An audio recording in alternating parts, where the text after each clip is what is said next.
News, ಇದು ನಿಮ್ಮ ಧ್ವನಿ. ನಮಸ್ಕಾರ. ಎಸ್ ನ್ಯೂಸ್ಗೆ ಸ್ವಾಗತ. ನಾನು ಎಸ್ ದೇವೇಂದ್ರಗೌಡ. ಇಂದಿನ ಮುಖ್ಯಾಂಶಗಳು: ಆಳ ಅಳತೆಗಳಿಲ್ಲದ ಮಹಿಳೆಯರ ಕಡೆ ಕಣ್ಣು ಹರಿಸದ ಮೇಲ್ತೋರಿಕೆಯ ನಿರಾಶಾದಾಯಕ ಬಜೆಟ್, ಜಿಎಂಎಸ್ ಟೀಕೆ. ಏಪ್ರಿಲ್ 20ರವರೆಗೆ ನೀರು ನೀಡಲು ಸಚಿವರಿಗೆ ಕೆಪಿಆರ್ಎಸ್ನಿಂದ ಮನವಿ ಸಲ್ಲಿಕೆ. ತುಂಗಭದ್ರಾ ಜಲಾಶಯ ಉಳಿವಿಗಾಗಿ ಪಕ್ಷಾತೀತವಾಗಿ ಹೋರಾಟಕ್ಕೆ ರೂಪುರೇಷೆ, ಕೆ ವಿರೂಪಾಕ್ಷಪ್ಪ. ಬಲಿಷ್ಠ ಸಂಘಟನೆ, ಬಲವಾದ ಬಂಡಾಯವೇ ಮಹಿಳಾ ವಿಮೋಚನೆಗೆ ದಾರಿ, comrade Selvi.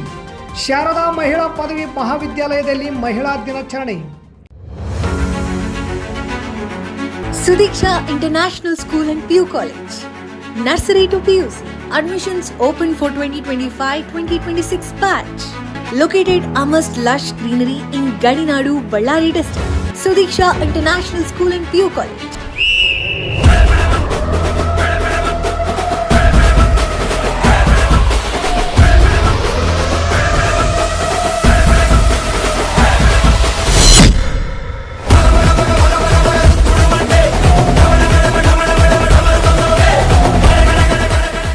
Clean, safe and secure campus. Teacher-student ratio of 1:30 for personalized attention. Activity-based learning with a focus on mutual co-learning. Comprehensive personality development programs. Well-equipped training facilities for skating, horse riding and swimming. Academic excellence. Smart classrooms. Well-equipped library. Dedicated science laboratories. Physics, chemistry, biology and computer labs. Olympiad and foundation classes for competitive exam preparation. Residential facilities. Separate, spacious and secure hostels for boys and girls. Spacious playground for sports and recreation. Safe and reliable transportation facilities. Contact us. Sudiksha International School and PU College. Address: Ibrahimpura, Karchiganuru Road, Siruguppa, Ballari district. Contact number: 9019632509 9980322129. Enroll today for your holistic learning experience and all-round development at Sudiksha International School and PU College.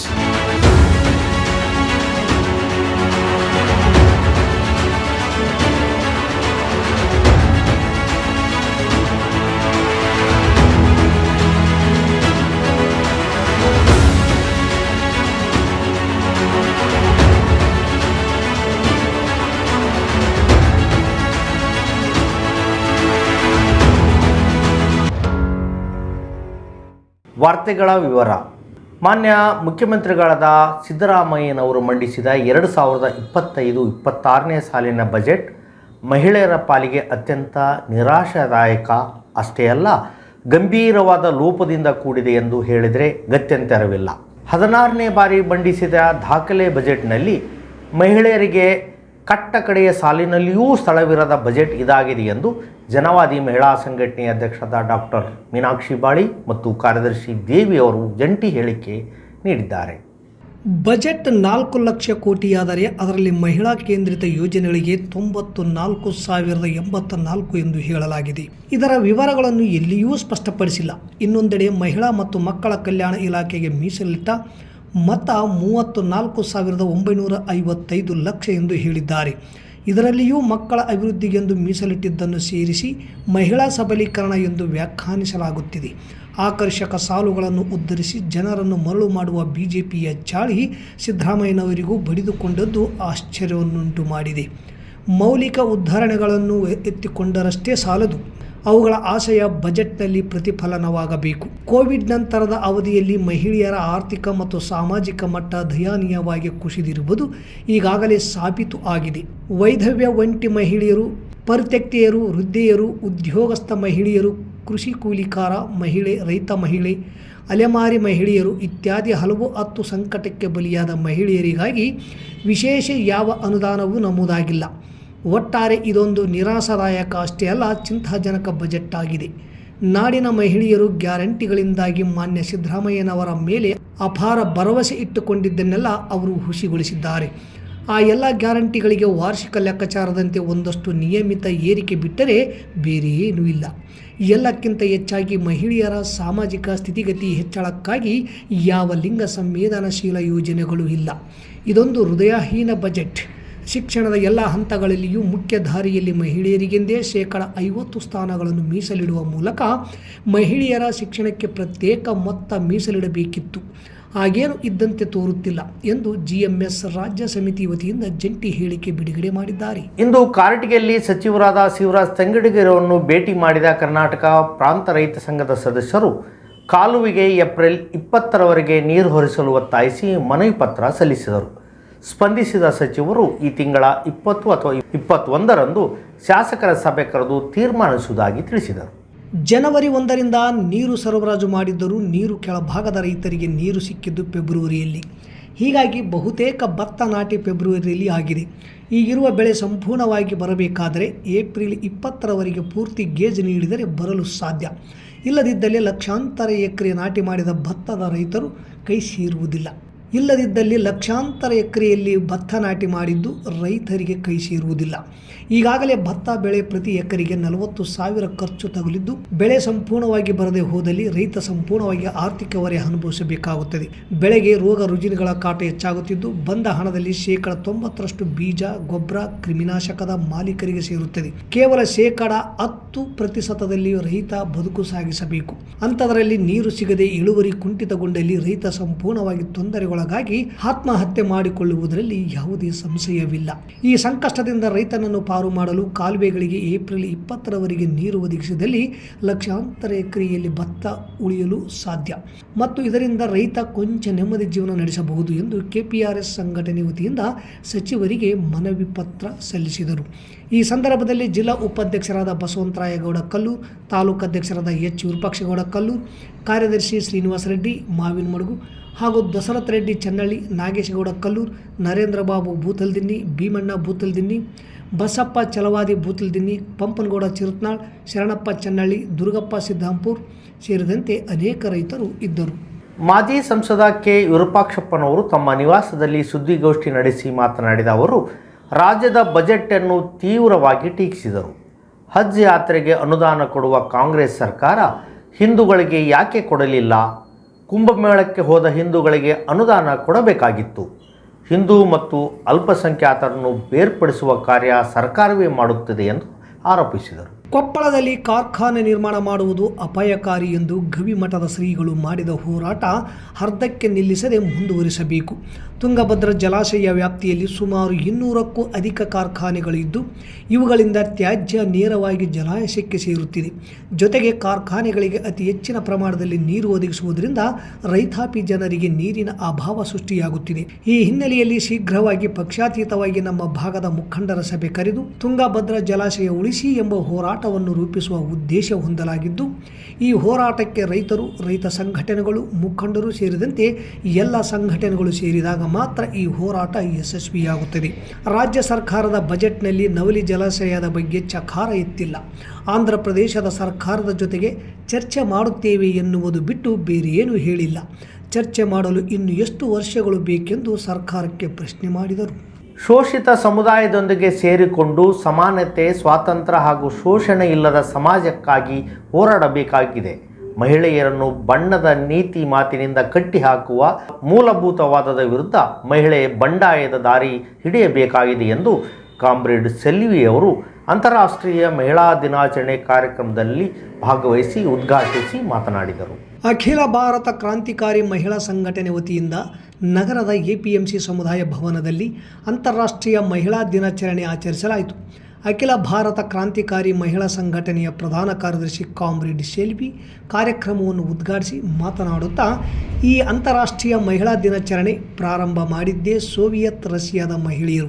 ರಷ್ಯಾದ ಮೇಲೆ ಸಾಮ್ರಾಜ್ಯಶಾಹಿಗಳಿಂದ ನಡೆಯುತ್ತಿದ್ದ ಯುದ್ಧದಲ್ಲಿ ಅತ್ಯಂತ ಬಲಿಪಶುಗಳಾಗಿದ್ದ ಮಹಿಳೆಯರು ಹಾಗೂ ಮಕ್ಕಳು ಸೇರಿಕೊಂಡು ಯುದ್ಧ ಬೇಡ, ರೊಟ್ಟಿ ಬೇಕು, ಶಾಂತಿ ಬೇಕು ಎಂದು ಒಗ್ಗೂಡಿ ಯುದ್ಧದ ವಿರುದ್ಧ ಎದ್ದು ನಿಂತರು. ಅಂದಿನಿಂದ ಈ ಅಂತಾರಾಷ್ಟ್ರೀಯ ಮಹಿಳಾ ದಿನಾಚರಣೆಯ ಪದ್ಧತಿ ಜಗತ್ತಿನಾದ್ಯಂತ ಜಾರಿಗೆ ಬಂತು ಎಂದು ವಿವರಿಸಿದರು. ಈ ದಿನಾಚರಣೆಯ ಮೂಲಕ ಜಗತ್ತಿನ ವಿವಿಧ ದೇಶಗಳಲ್ಲಿ ಅದರಲ್ಲೂ ಭಾರತದಲ್ಲಿ ಮಹಿಳಾ ಸಮಾನತೆಗಾಗಿ ಹಾಗೂ ಸ್ವಾತಂತ್ರ್ಯಕ್ಕಾಗಿ ಮತ್ತು ತಾರತಮ್ಯವಿಲ್ಲದ ಜೀವನಕ್ಕಾಗಿ ಬಹುದೊಡ್ಡದಾದ ಹೋರಾಟ ನಡೆಯುತ್ತಾ ಬಂದಿದೆ. ಈಗ ಪ್ಯಾಲೆಸ್ಟೈನ್ ಮೇಲೆ ನಡೆಯುತ್ತಿರುವ ಜಿಯೋನಿಸ್ಟ್ ಯುದ್ಧದ ವಿರುದ್ಧವೂ ಗಾಜಾದ ಮಹಿಳೆಯರು ಮತ್ತು ಮಕ್ಕಳು ಅಂಗೈಯಲ್ಲಿ ಜೀವ ಹಿಡಿದುಕೊಂಡು ಹೋರಾಡುತ್ತಿದ್ದಾರೆ. ಬಂಡವಾಳಶಾಹಿ ಮತ್ತು ಸಾಮ್ರಾಜ್ಯಶಾಹಿ ವ್ಯವಸ್ಥೆಯಲ್ಲಿ ಯುದ್ಧವೇ ಅದರ ಲಾಭವಾಗಿದೆ. ಯುದ್ಧ ವಿರೋಧಿ ಹೋರಾಟವೇ ಮಹಿಳಾ ಸಮುದಾಯದ ಪ್ರಮುಖ ಕಾರ್ಯಭಾರವಾಗಿದೆ ಎಂದರು. ಕ್ರಾಂತಿಕಾರಿ ಮಹಿಳಾ ಸಂಘಟನೆಯ ರಾಜ್ಯ ಮುಖಂಡರಾದ ರುಕ್ಮಿಣಿ ಗೆಜ್ಜಲ್ಘಟ್ಟ ಗ್ರಾಕೂಸ್, ಮಹಿಳಾ ಸಂಘಟನೆಯ ವಿರುಪಮ್ಮ, MMS ಮಹಿಳಾ ಸಂಘಟನೆಯ ಅಧ್ಯಕ್ಷರಾದ ವಿಜಯರಾಣಿ, ವಸತಿ ನಿಲಯ ಕಾರ್ಮಿಕ ಸಂಘದ ಮಹಾನಂದ ಮಾತನಾಡಿದರು. ವೇದಿಕೆಯಲ್ಲಿ ಚೆನ್ನಮ್ಮ, ತುಳಸಮ್ಮ, ದೇವಮ್ಮ, ನಸರಿನಾ ಬೇಗಂ ಉಪಸ್ಥಿತರಿದ್ದರು. Comrade MD Amir Ali, M Gangadhar ಮಹಿಳಾ ದಿನಾಚರಣೆಗೆ ಶುಭಾಶಯಗಳನ್ನು ಕೋರಿ ಮಾತನಾಡಿದರು. RCF ಕಲಾ ತಂಡದಿಂದ ಮಹಿಳೆಯರ ಕುರಿತು ಕ್ರಾಂತಿ ಗೀತೆಗಳನ್ನು ಹಾಡಿದರು.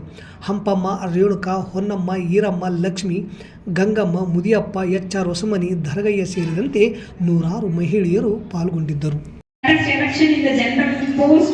She was forcefully evicted from that, and so she cannot participate in that election. But the next time she take the seats in the reserved seat, so she now elected. Now also she is getting many discrimination, but even because of there is a reservation, she is getting the seat, and she shared me the things because of our Baba Sahib Ambedkar. She is giving that reservation. Then only the Dalit women, Dalit men, they can take participate in these panchayats or in Lok Sabha or everywhere. Sharada ಮಹಿಳಾ ಮತ್ತು ವಾಣಿಜ್ಯ ಪದವಿ ಮಹಾವಿದ್ಯಾಲಯ ಸಿಂಧನೂರಿನಲ್ಲಿ ಅಂತಾರಾಷ್ಟ್ರೀಯ ಮಹಿಳಾ ದಿನಾಚರಣೆ ಪ್ರಯುಕ್ತ ಮಹಿಳಾ ಪಾರಂಪರಿಕ ಸಂಭ್ರಮೋತ್ಸವ ಕಾರ್ಯಕ್ರಮ ಜರುಗಿತು.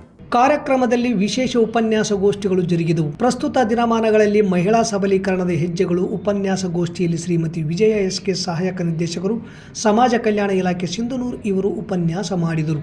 ಮಹಿಳಾ ಸಬಲೀಕರಣ ಎಂದರೆ ಶಿಕ್ಷಣ, ಉದ್ಯೋಗ, ಸ್ವಂತ ನಿರ್ಧಾರ ತೆಗೆದುಕೊಳ್ಳುವಿಕೆ, ರಾಜಕೀಯದಲ್ಲಿ ಭಾಗವಹಿಸುವಿಕೆ, ಸಾಮಾಜಿಕ ಅಭಿವೃದ್ಧಿ, ಆರೋಗ್ಯ ಮತ್ತು ಅರಿವು ಮೂಡಿಸುವ ಮೂಲಕ ಮಹಿಳೆಯ ಸರ್ವತೋಮುಖ ಅಭಿವೃದ್ಧಿ ಸಾಧಿಸುವುದು ಆಗಿದೆ. ದಿನದಿಂದ ದಿನಕ್ಕೆ ಹೆಚ್ಚುತ್ತಿರುವ ಮಹಿಳಾ ಶೋಷಣೆ, ಅತ್ಯಾಚಾರ, ಹೆಣ್ಣು ಮಕ್ಕಳ ವ್ಯಾಪಾರ, ಭ್ರೂಣ ಹತ್ಯೆ ಮತ್ತು ಹೆಣ್ಣು ಮಕ್ಕಳು ಅಡುಗೆ ಮನೆಗಷ್ಟೇ ಸೀಮಿತ ಎನ್ನುವ ದುರ್ಬಲ ಮನೋಭಾವನೆ ಇದಕ್ಕೆ ಸಾಕ್ಷಿಯಾಗಿದೆ ಎಂದರು. ಪ್ರಸ್ತುತ ಮಹಿಳಾ ಆರೋಗ್ಯದ ಸವಾಲುಗಳು ಮತ್ತು ಪರಿಹಾರ ಎಂಬ ವಿಷಯದ ಕುರಿತು ಶ್ರೀಮತಿ ಗೀತಾ ಹಿರೇಮಠ ಕ್ಷೇತ್ರ ಆರೋಗ್ಯ ಶಿಕ್ಷಣಾಧಿಕಾರಿಗಳು, ತಾಲೂಕಾ ಆರೋಗ್ಯ ಇಲಾಖೆ ಸಿಂಧನೂರವರು ಉಪನ್ಯಾಸ ಮಾಡಿದರು. ಆರೋಗ್ಯ ಎನ್ನುವುದು ಕೇವಲ ದೇಹದಲ್ಲಿ ಆಗುವ ಅನಾರೋಗ್ಯ ಸ್ಥಿತಿಯಷ್ಟೇ ಅಲ್ಲ, ಅದು ಮಾನಸಿಕ, ಸಾಮಾಜಿಕ ಸ್ಥಿತಿಯನ್ನು ಸೂಚಿಸುವಂಥದ್ದು. ಮಹಿಳೆಯ ಸಾಮಾಜಿಕ ಬದುಕಿನಲ್ಲಿ ಅನೇಕ ಒತ್ತಡಗಳಿಗೆ ಒಳಗಾಗಿ ಆರೋಗ್ಯ ಸಮಸ್ಯೆಗಳಿಗೆ ಒಳಗಾಗುತ್ತಿರುವುದನ್ನು ಮತ್ತು ದೈಹಿಕ ಆರೋಗ್ಯದ ಅರಿವು ಇಲ್ಲದಿರುವಿಕೆ, ಆರೋಗ್ಯ ಶಿಕ್ಷಣದ ಕೊರತೆ, ಮೂಲಸೌಕರ್ಯದ ಅಭಾವ ಮುಂತಾದವು ಮಹಿಳಾ ಆರೋಗ್ಯದ ಮೇಲೆ ಸಾಕಷ್ಟು ಪ್ರಭಾವ ಬೀರಿರುವುದರಿಂದ ಅವಧಿಗೆ ಮುನ್ನ ಹೆರಿಗೆ, ರಕ್ತಹೀನತೆ, ಅಪಾಯದ ಗರ್ಭಧಾರಣೆಗಳು, ಅಪೌಷ್ಟಿಕತೆ, ಮಾನಸಿಕ ಖಿನ್ನತೆ, ಸಾಂಕ್ರಾಮಿಕ ರೋಗಗಳಿಗೆ ತುತ್ತಾಗುವಿಕೆ ಕಂಡುಬರುತ್ತಿದೆ ಎಂದರು. ಶಾರದಾ ಶಿಕ್ಷಣ ಸಂಸ್ಥೆಯ ಅಧ್ಯಕ್ಷರಾದ N ವಿಜಯಕುಮಾರ್ ವಕೀಲರು ಕಾರ್ಯಕ್ರಮದ ಅಧ್ಯಕ್ಷತೆ ವಹಿಸಿದ್ದರು. ಮುಖ್ಯ ಅತಿಥಿಗಳಾಗಿ ಶಾರದಾ ಶಿಕ್ಷಣ ಸಂಸ್ಥೆಯ ಉಪಾಧ್ಯಕ್ಷರಾದ ಅಕ್ಕಮಾದೇವಿ, N ಶಿವನಾಗಪ್ಪ, ಊರ್ಮಿಳಾ ದೇಸಾಯಿ ಮುಖ್ಯ ಗುರುಗಳು, ವೆಂಕಟೇಶ್ವರ ಪ್ರೌಢಶಾಲೆ, ರಮಾದೇವಿ ಸಂಬೋಜಿ ಮುಖ್ಯ ಗುರುಗಳು, ಸರ್ಕಾರಿ ಪ್ರೌಢಶಾಲೆ ವಿರುಪಾಪುರ್, ಪ್ರಾಂಶುಪಾಲರಾದ ಡಾಕ್ಟರ್ ಬಸವರಾಜ್ ಬಾದರ್ಲಿ ಭಾಗವಹಿಸಿ ಈ ಕಾರ್ಯಕ್ರಮವನ್ನು ಕುಮಾರಿ ರೇಣುಕಾ ಮತ್ತು ರೇಖಾ, ಕುಮಾರಿ ಮಲ್ಲಮ್ಮ, ಕುಮಾರಿ ರೇಷ್ಮಾ ನಡೆಸಿಕೊಟ್ಟರು. ಸಮಾನವಾಗಿರ್ತಕ್ಕಂಥ ಸ್ಥಾನಮಾನಗಳನ್ನು ಪಡ್ಕೊಳ್ಬೇಕು ಮತ್ತು ಆಕೆ ಸಾಧನೆಯನ್ನ ಸಾಧಿಸಬೇಕು ಅಂತಕ್ಕಂಥ ವಿಚಾರಗಳು ಕೂಡ ಈ ದೇಶಾದ್ಯಂತ ಕೂಡ ಮಹಿಳಾ ದಿನಾಚರಣೆಯೆಂದು ಅನೇಕ ಚಿಂತನ ಮಂಥನಗಳು ನಡೀತವೆ. ಆ ದೃಷ್ಟಿಕೋನ ಇಟ್ಕೊಂಡು ನಮ್ಮ ಮಹಾವಿದ್ಯಾಲಯದ ವಿದ್ಯಾರ್ಥಿಗಳು ಕೂಡ ಅನೇಕ ಸಾಧಕಿಯರ ಜೊತೆಯಲ್ಲಿ ಮಹಿಳಾ ಸಬಲೀಕರಣದ ಮತ್ತು ಪ್ರಸ್ತುತ ದಿನಮಾನದಲ್ಲಿರ್ತಕ್ಕಂಥ ಮಹಿಳಾ ಆರೋಗ್ಯದ ಕುರಿತಾಗಿರ್ತಕ್ಕಂಥ ಸವಾಲುಗಳೇನು ಮತ್ತು ಪರಿಹಾರಗಳೇನು ಅನ್ನುವಂತಹ ವಿಚಾರಗಳು ಈ ವೇದಿಕೆಯ ಮೂಲಕ ಚಿಂತನೆಗಳು ನಡೆಯಲಿ ಅಂತಕ್ಕಂಥ ದೃಷ್ಟಿಕೋನ ಇಟ್ಟುಕೊಂಡು ಮಹಾವಿದ್ಯಾಲಯದಲ್ಲಿ ಇವತ್ತು ಈ ದಿನ ಈ ಕಾರ್ಯಕ್ರಮವನ್ನ ಆಯೋಜಿಸಿರ್ತಕ್ಕಂಥದ್ದು. ಕೆಲವು ಯೋಜನೆಗಳು ರೂಪುಗೊಂಡಿವೆ, ಅನುಷ್ಠಾನಗೊಂಡಿವೆ. ಅದರಲ್ಲಿ ಹೇಳಬೇಕಾದ್ರೆ ಬೇಟಿ ಬಚಾವೋ ಬೇಟಿ ಪಡಾವೋ ಯೋಜನೆ, ಇದರಿಂದ ಲಿಂಗ ಪಕ್ಷಪಾತ ಹಾಗೂ ಹೆಣ್ಣು ಮಗುವಿನ ಉಳಿವು. ನಂತರ ಒನ್ ಸ್ಟಾಪ್ ಸೆಂಟರ್ ಯೋಜನೆ ಖಾಸಗಿ ಮತ್ತು ಸರ್ಕಾರಿ ಸ್ಥಳಗಳಲ್ಲಿ ಹಿಂಸೆಯಿಂದ ಪ್ರಭಾವಿತರಾದ ಮಹಿಳೆಯರಿಗೆ ಬೆಂಬಲ ಮತ್ತು ಸಹಾಯ ಒದಗಿಸುವುದು ಇಂತಹ ಒಂದು ಯೋಜನೆ ಕೂಡ ಹಮ್ಮಿಕೊಳ್ಳಲಾಗಿದೆ. ಗೊರೇವಾಳ ಕ್ಯಾಂಪ್ನಿಂದ ಗಾಂಧಿನಗರದವರೆಗೆ 20 ಕೋಟಿ ರೂಪಾಯಿ ವೆಚ್ಚದಲ್ಲಿ ರಸ್ತೆ ಕಾರ್ಯ ನಿರ್ಮಾಣವಾಗುತ್ತಿದ್ದು ಸರಿಸುಮಾರು 15 ಫೀಟ್ ರಸ್ತೆ ಇದ್ದು, ಆದರೆ ಕಾಮಗಾರಿಯಲ್ಲಿ ಅಳತೆ ಸರಿಯಾಗಿ ಗುರುತಿಸದೆ ಕೆಲವು ಕಡೆ 15 ಫೀಟು, ಇನ್ನು ಕೆಲವು ಕಡೆ 8-10 ಫೀಟ್ ರಸ್ತೆ ನಿರ್ಮಿಸುತ್ತಿದ್ದು ಸರಿಯಾಗಿ ನಿರ್ಮಾಣವಾಗುತ್ತಿಲ್ಲ ಎಂದು ಗಾಂಧಿನಗರ, ಪೈ ಕ್ಯಾಂಪ್, ವೆಂಕಟೇಶ್ವರ ಕ್ಯಾಂಪ್ ಹಾಗೂ ರಂಗಾಪುರ ಕ್ಯಾಂಪಿನ ನಿವಾಸಿಗಳು ರಸ್ತೆ ತಡೆ ನಡೆಸಿ ಪ್ರತಿಭಟನೆ ನಡೆಸಿದರು. ಸುಮಾರು 15 ಫೀಟ್ ರಸ್ತೆಯ ಕಾಮಗಾರಿಯನ್ನು ಒಂದೊಂದು ಕಡೆ 10 ಫೀಟು ಮತ್ತೊಂದು ಕಡೆ 8 ಫೀಟು ರಸ್ತೆ ನಿರ್ಮಾಣ ಮಾಡುತ್ತಿದ್ದಾರೆ. ಇದು ಸರಿಯಾದ ಕ್ರಮವಲ್ಲ. ಗೊರೇವಾಳ ಕ್ಯಾಂಪಿನಿಂದ ಗಾಂಧಿನಗರದವರೆಗೂ ಸಂಪೂರ್ಣ 15 ಫೀಟ್ ರಸ್ತೆ ನಿರ್ಮಾಣ ಮಾಡಬೇಕು. ಕೆಲವೊಂದು ಕಡೆ ಲೈಟ್ ಕಂಬಗಳು, ಇನ್ನೂ ಕೆಲವು ಕಡೆ ಗಿಡ ಮರಗಳನ್ನು ಸಹ ತೆಗೆಯದೆ ರಸ್ತೆ ನಿರ್ಮಾಣ ಮಾಡುತ್ತಿದ್ದಾರೆಂದು ಆ ಭಾಗದ ಸಾರ್ವಜನಿಕರು ಆರೋಪಿಸಿದರು. ನಮಗೆ ಇಲ್ಲಿ ಕೆಲಸ ನಡ್ತಾ ಇದೆ, ರೋಡ್ ಕೆಲಸ ನಡ್ತಾ ಇದೆ, ಅದು ಸರಿಯಾಗಿ ನಡ್ತಾ ಇದ್ದಿಲ್ಲ ಅಂತೇಳಿ ಎಲ್ಲ ಕೂಡಿದ್ವಿ. ಇಲ್ಲಿ ಫಸ್ಟ್ ಚೆನ್ನಾಗೇ ಮಾಡ್ಕೊಂತ ಬರ್ತಾ ಇದ್ದಾರೆ ಅಂತ ತಿಳ್ಕೊಂಡಿದ್ವಿ. ಎಲ್ಲ ಕ್ಲಿಯರೆನ್ಸ್ ಸರಿಯಾಗಿ ಆಗ್ತಾ ಇಲ್ಲ, ಫಸ್ಟ್ ಪಾಯಿಂಟು. ಸೆಕೆಂಡ್ ಏನಪ್ಪ ಅಂದ್ರೆ ಅಲ್ಲಿ ಚಾಲು ಮಾಡಿತ್ತಲ್ಲಿ ಗಿಡಗಳು, ಕಂಬ, ಎಲೆಕ್ಟ್ರಿಕಲ್ ಕಂಬ ಎಲ್ಲ ನಡ್ಕ ಅಲ್ಲೇ ಇದ್ದಾವೆ. ಅವು ಕಿತ್ಲಾರ್ದೆ ಸುಮ್ಮನೆ ರೋಲಿಂಗ್ ಮಾಡ್ತಾ ಇದ್ದಾರೆ. ಅಲ್ಲಿ ಸುತ್ತಾರ ರೋಲಿಂಗ್ ಆಗ್ತಾ ಇಲ್ಲ. ಅದು ಫಸ್ಟ್ ರೋಲಿಂಗ್ ಆಗ್ತಾ ಇಲ್ಲ, ರೋಲಿಂಗ್ ಆಗಿಲ್ಲ ಸರಿಯಾಗಿ ರೋಲಿಂಗ್ ಆಗಲಾರ್ದೆ ಅದ್ರ ಮೇಲೇ ಮೆಟಲ್ ಹಾಕಂತ ಬರ್ತಾ ಇದ್ದಾರೆ ಮುಂದಕ್ಕೆ. ಅದು ಮುಂದಕ್ಕೆ ಹಾಕೊಂಡು ಅವ್ರ ಕೆಲಸ ಮುಗಿಸ್ಕೊಂಡು ಹೋಗ್ಬೇಕನ್ನೋ ಕೆಲಸ ಕಾಣ್ತಾ ಇದೆ. ಆದರೆ ಗಿಡ ತಗಲಿಲ್ಲಪ್ಪ ಅಂದರೆ ನಾವು ಮುಂಚೆ ಭಾಳ ಪ್ರಾಬ್ಲಮ್ ಆಗುತ್ತೆ. ಅದು ಅವೆಲ್ಲ ಗಿಡ, ಆ ಕಂಬಗಳು ಎಲ್ಲ ಕ್ಲಿಯರೆನ್ಸ್ ಮಾಡಿ ನೀಟಾಗಿ ರೋಲಿಂಗ್ ಮಾಡಿ ಆಮೇಲೆ ಅವ್ರ ಕೆಲಸ ನಡಲಿ ಅಂತ ನಾವು ಒತ್ತಾಯ ಮಾಡ್ತಾ ಇದ್ವಿ. ಆ ಮೆಜರ್ಮೆಂಟ್ಸ್ ಕೂಡ ಇಲ್ಲಿ ಕ್ಲಿಯರೆನ್ಸು ಹೆಚ್ಚು ಕಮ್ಮಿ ಮಾಡಲಾರ್ದೆ ಅವ್ರ ನಾಮ್ಸ್ ಪ್ರಕಾರ ಏನಿದಾವೋ ಅದು ಅಷ್ಟೇ ಎಲ್ಲ ಕ್ಲಿಯರೆನ್ಸ್ ಮಾಡಿ ಕೊಟ್ಟು ಮುಂದಕ್ಕೆ ಹೋಗ್ಬೇಕಂತ ನಾವು ವಿನಂತಿಸ್ತೇವೆ. ನಗರದ ಬಾಲಕರ ಸರ್ಕಾರಿ ಪ್ರೌಢಶಾಲೆಯಲ್ಲಿ ನಡೆದ ವಿಜ್ಞಾನ ಆವಿಷ್ಕಾರ ಮೇಳವನ್ನು RDCC ಬ್ಯಾಂಕ್ ನಿರ್ದೇಶಕರಾದ ಸೋಮನಗೌಡ ಬಹದ್ದರ್ಲಿ ಉದ್ಘಾಟಿಸಿದರು. ಈ ವಿಜ್ಞಾನ ಮೇಳದಲ್ಲಿ ವಿದ್ಯಾರ್ಥಿಗಳು ತಯಾರಿಸಿದ ಆವಿಷ್ಕಾರಗಳು ನೋಡುಗರ ಗಮನ ಸೆಳೆದರು. ನಗರದ ಶಹರ ಪೊಲೀಸ್ ಠಾಣೆಯ ಆವರಣದಲ್ಲಿ ಅಂತಾರಾಷ್ಟ್ರೀಯ ಮಹಿಳಾ ದಿನಾಚರಣೆಯನ್ನು ಸಸಿ ನೆಡುವ ಮೂಲಕ ಆಚರಿಸಲಾಯಿತು. ಮಹಿಳೆಯರ ಸುರಕ್ಷತೆ, ಭದ್ರತೆ ಒದಗಿಸುವ ನಿಟ್ಟಿನಲ್ಲಿ ಪೊಲೀಸ್ ಇಲಾಖೆ ಸದಾ ಕಾಲವೂ ಸನ್ನದ್ಧವಾಗಿದ್ದು ಮಹಿಳೆಯರು ಕಾನೂನುಗಳ ಬಗ್ಗೆ ಜಾಗೃತರಾಗಬೇಕೆಂದು PI ದುರ್ಗಪ್ಪ ಹೇಳಿದರು. ಸಾಮಾಜಿಕ, ಆರ್ಥಿಕ, ರಾಜಕೀಯ ಕ್ಷೇತ್ರದಲ್ಲಿ ಮಹಿಳೆಯರ ಏಳಿಗೆಗಾಗಿ ಸರ್ಕಾರದ ಯೋಜನೆಗಳು ಪೂರಕವಾಗಿವೆ ಎಂದು ಕಾರ್ಯನಿರ್ವಾಹಕ ಅಧಿಕಾರಿ ಚಂದ್ರಶೇಖರ್ ಹೇಳಿದರು. ತಾಲೂಕಿನ ಗುಂಜಳ್ಳಿ ಗ್ರಾಮದಲ್ಲಿ ಅಂತಾರಾಷ್ಟ್ರೀಯ ಮಹಿಳಾ ದಿನಾಚರಣೆ ಹಾಗೂ ಮಹಿಳಾ ಸ್ನೇಹಿ ಗ್ರಾಮ ಪಂಚಾಯಿತಿ ಅಭಿಯಾನ ಉದ್ಘಾಟಿಸಿ ಮಾತನಾಡಿದರು. ಮತ್ತೊಮ್ಮೆ ಮುಖ್ಯಾಂಶಗಳು. ಆಳ ಅಳತೆಗಳಿಲ್ಲದ ಮಹಿಳೆಯರ ಕಡೆ ಕಣ್ಣು ಹರಿಸದ ಮೇಲ್ತೋರಿಕೆಯ ನಿರಾಶಾದಾಯಕ ಬಜೆಟ್. GMS ಟೀಕೆ. ಏಪ್ರಿಲ್ 20ರವರೆಗೆ ನೀರು ನೀಡಲು ಸಚಿವರಿಗೆ KPRSನಿಂದ ಮನವಿ ಸಲ್ಲಿಕೆ. ತುಂಗಭದ್ರಾ ಜಲಾಶಯ ಉಳಿವಿಗಾಗಿ ಪಕ್ಷಾತೀತವಾಗಿ ಹೋರಾಟಕ್ಕೆ ರೂಪುರೇಷೆ. K. ವಿರೂಪಾಕ್ಷಪ್ಪ. ಬಲಿಷ್ಠ ಸಂಘಟನೆ, ಬಲವಾದ ಬಂಡಾಯವೇ ಮಹಿಳಾ ವಿಮೋಚನೆಗೆ ದಾರಿ. ಕಾಮ್ರೇಡ್ ಸೆಲ್ವಿ. ಶಾರದಾ ಮಹಿಳಾ ಪದವಿ ಮಹಾವಿದ್ಯಾಲಯದಲ್ಲಿ ಮಹಿಳಾ ದಿನಾಚರಣೆ. ಇಲ್ಲಿಗೆ ವಾರ್ತಾ ಪ್ರಸಾರ ಮುಕ್ತಾಯವಾಯಿತು. ನಿರಂತರ ಸುದ್ದಿಗಾಗಿ ವೀಕ್ಷಿಸಿ ಎಸ್ ನ್ಯೂಸ್. ಇದು ನಿಮ್ಮ ಧ್ವನಿ. ನಮಸ್ಕಾರ.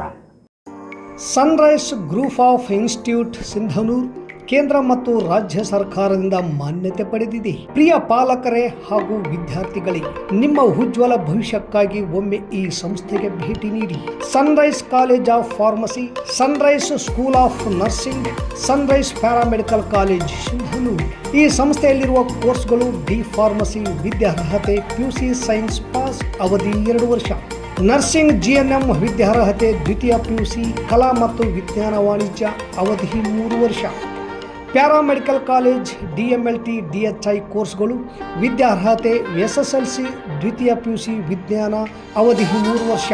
ಹಾಗೂ ಈ ಸಂಸ್ಥೆಯ ವಿಶೇಷತೆ ಏನೆಂದರೆ ಅನುಭವಿ ಉಪನ್ಯಾಸಕರಿಂದ ಬೋಧನೆ, ಪ್ರತಿ ಶನಿವಾರ ವಿಶೇಷ ತಜ್ಞ ವೈದ್ಯರಿಂದ ಉಪನ್ಯಾಸ, ಸುಸಜ್ಜಿತ ಕಟ್ಟಡ, ಸ್ಮಾರ್ಟ್ ಕ್ಲಾಸಸ್ ಹಾಗೂ ವಿಶೇಷವಾಗಿ ಎಲ್ಲ ವಿದ್ಯಾರ್ಥಿಗಳ ಸುರಕ್ಷತೆಗಾಗಿ CC ಕ್ಯಾಮೆರಾ ಅಳವಡಿಸಲಾಗಿದೆ.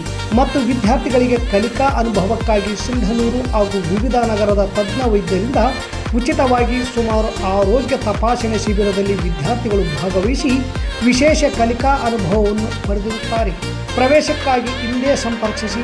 ಇರ್ಫಾನ್ K, ಅಧ್ಯಕ್ಷರು, Sunrise Group of D Pharmacy, nursing GNM, paramedical DMLT ಹಾಗೂ DHI ಕಾಲೇಜ್ ಸಿಂಧನೂರು. ವಾಸವಿ ಕಲ್ಯಾಣ ಮಂಟಪದ ಮುಂಭಾಗ, PWD ಕ್ಯಾಂಪ್, ರಾಯಚೂರು ರಸ್ತೆ, ಸಿಂಧನೂರು. Phone number 8197143588. 8904242655 9036731385.